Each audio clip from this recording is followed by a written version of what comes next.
As I lay in a bed that felt more like a cage, the reality of my situation hit me hard. I was Paul Sheldon, once a successful author known for my mystery novels. Now I was trapped by my biggest fan, Annie Wilkes, who had saved me after my accident but quickly became my captor. This is my story, in which I will tell you how my life had a sudden twist, also how I passed my days while I was trapped, and finally, I will share with you what I learned from this experience. I had just finished a manuscript for my new book called Fast Cars. It was something totally different from what I have ever written. It highlights the complex relationship between desire and consequence, and how they symbolize both freedom and danger. I was on my way to deliver it to my agent when I had an unexpected accident. There was a snowstorm and I lost the control of my car. The wreck left me severely injured with broken legs and other trauma, leaving me unable to escape on my own. From the moment I woke up, I felt a mix of gratitude and terror. I had been rescued by Annie Wilkes, my so-called number one fan. She was a former nurse who cared for me, and her obsession with my books twisted into something dark. When she revealed that she had burned my new manuscript, I felt panic set in. I realized I was no longer in control of my own story. Annie's love for my work turned into a demand for power. She insisted that I rewrite the latest mystery story, forcing me to bring mystery back to life in ways that suited her fantasies. Each keystroke felt like a desperate cry for help, mirroring my own need for escape. The atmosphere was filled with fear. Annie would switch from being kind to violently angry, and I learned to treat carefully. I was constantly on the edge, trying to anticipate her moods. It became a game of survival where every interaction could be dangerous. As the days dragged on, my desire to break free grew stronger.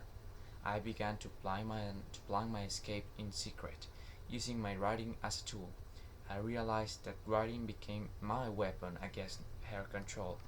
I had no other things to do throughout the day. The pain I was struggling with could only be calmed with a drug Annie gave to me, which was called Novril, so I developed an addiction, often begging to get it. The pain was insufferable. I couldn't stand it. The pain led me to try to get out of my room several times, until I finally had the courage to do so. Out of the room, I found more Novril, which was the drug I needed, and I learned more about Annie and all her past victims. The last time I went out, I decided to take a knife and hidden it under my mattress.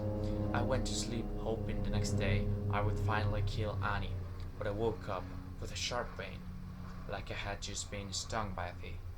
Everything was dizzy, but I could recognize Annie's voice, and I saw an injection. It wasn't a sting.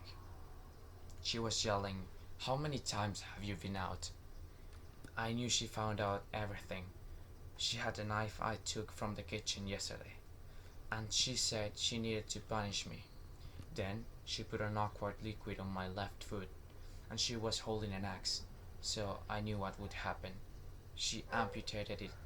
I could feel the movement of my leg, but my feet was no longer there. Blood covered her face as she tried to teach me who had the power. The days went by until I finished the new mystery book for Annie asked for. It was now the best thing I have written, so I tricked her into thinking I was going to burn it, just so I had a chance to kill her. After violent struggle, I was able to overcome her, and luckily, policemen found me and took me to the hospital. The manuscript for the mysteries book was safe and sold millions, but I couldn't escape Annie Wilkes. Now I was seeing her in every corner, every shadowy figure. It was her everywhere. In the end, I learned that true freedom comes from within. My journey through mystery showed me that creativity is messy and painful, but it can also be transformative. It I emerged not just as Paul Sheldon, the author, but as a survivor. My story is a reminder that, even in the darkest times, we have the power to reclaim our lives.